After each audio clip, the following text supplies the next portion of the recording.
Hi friends, today I'm going to show you the recipe for two different versions of Neerdosa, that is simple and spicy. To prepare simple Neerdosa, I have washed 2 glasses of dosa rice and soaked it for about 3 hours. This can be even soaked overnight. After 3 hours, I'm grinding the rice with 1.5 teaspoon of salt and water as needed and preparing a fine paste.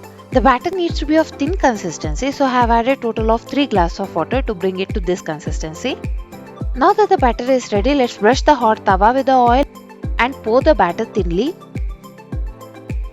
and cover it with the lid and let it cook. This takes about 30 seconds to 1 minute to cook. Now the neerdosa has cooked, let's flip it over and cook it for another 10 seconds. The simple neerdosa is ready. This goes amazing with the chicken or fish curry or with the coconut chutney. To prepare the spicy neerdosa, which is also called as munchi dosa, I have washed 2 glasses of dosa rice and soaked it for about 3 hours.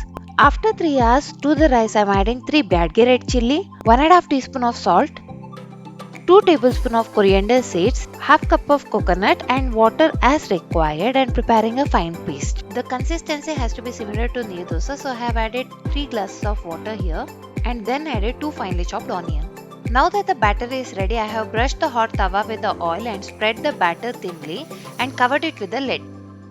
The munchi dosa takes comparatively more time than the simple neer dosa. The dosa has been cooked now. Let's flip it over and cook it for another 20 seconds. The spicy neer dosa is ready. This tastes great with the honey. Do give it a try. If you like the recipe, do click on the like button, share the video and subscribe to the Home Kitchen. Bye.